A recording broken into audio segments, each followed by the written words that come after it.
Ladies and gentlemen, welcome back to the channel. Today, Xbox is probably going to announce a developer direct. It's expected to launch next week and will kick off what should have been another fantastic year for the Xbox platform. However, all of that excitement has been overshadowed once again because of the discourse online and the big question that everybody's talking about. Why is the Xbox dying? Now, usually with online discourse, I tend to find it really stupid, but this time I'm actually with all of the people with the pitchforks and the mob. A couple of days ago, we heard a wild rumor that Hi-Fi Rush was coming to the Nintendo Switch, and it set Twitter ablaze. If Xbox was truly to port this game to Switch, then why not PlayStation? Why stop at Hi-Fi Rush? Why not put Hellblade 2, the upcoming single-player game, on PlayStation or Nintendo? Why not just go third-party at that point? Funny enough, not a day later, we got word that Microsoft is also planning to put Sea of Thieves on Switch and PlayStation 2, which, to be fair, the more players the merrier for that game, but that's not the point here. The point here is that Microsoft once again is speaking out of both sides of their mouths, and it seems that the truth is they hate their own consumers. And this may be the final nail. Let me ask you all a question. Why do you own a PlayStation or a Nintendo? It's for the games that you can't get anywhere else. Spider-Man, Zelda, Mario, God of War, games like that are why you would own those consoles. Why do you own an Xbox? Seriously, why own an Xbox? Because imagine how stupid people look right now after buying a $500 Xbox just for Microsoft to put their games on other platforms. You may be wondering how they look stupid, but it's a simple reason. If Microsoft was going third party, and this is just the first sign of it, all owning an Xbox does is cuck you out of cool games like Spider-Man and Mario when you could have just bought the other console and still had access to Xbox games. That's the issue here. Owning an Xbox just cucks you out of good games on PlayStation and Nintendo.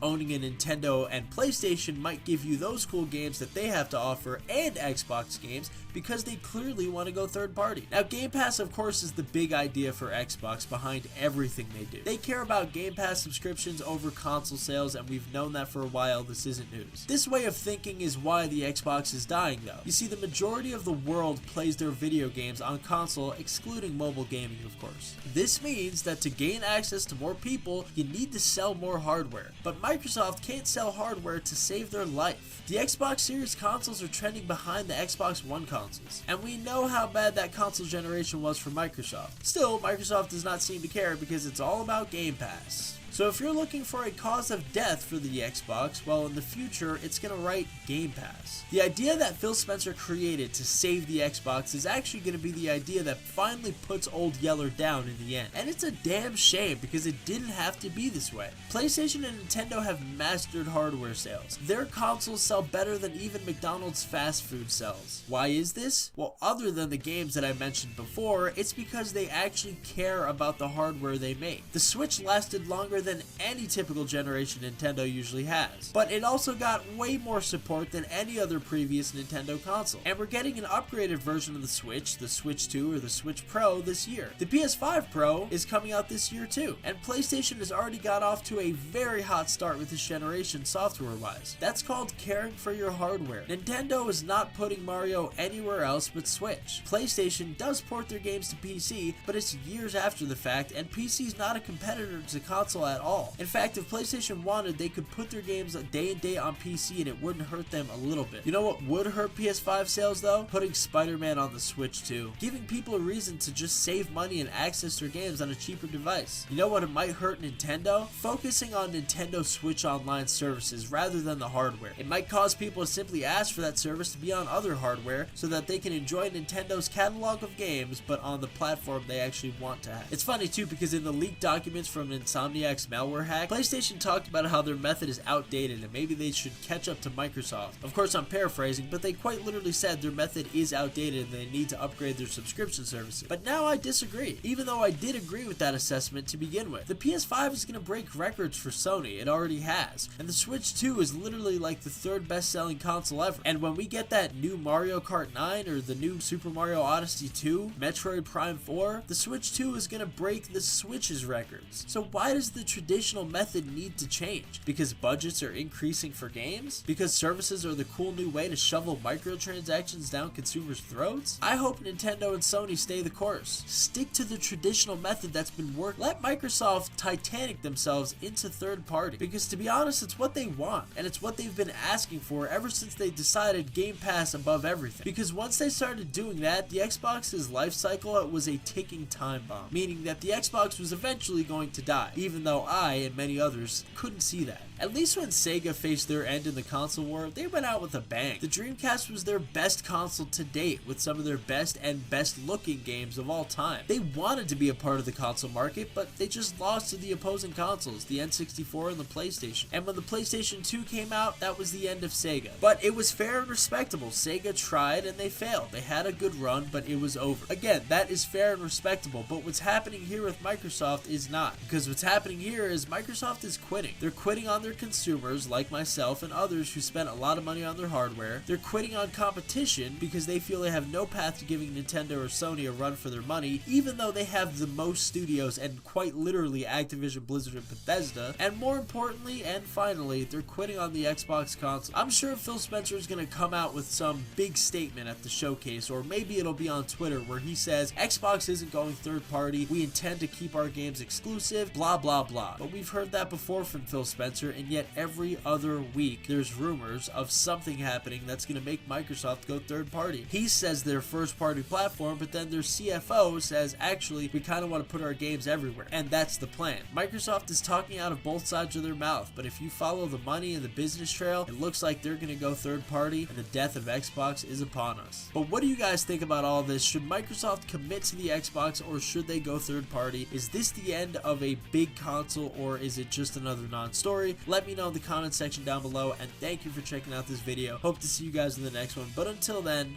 peace.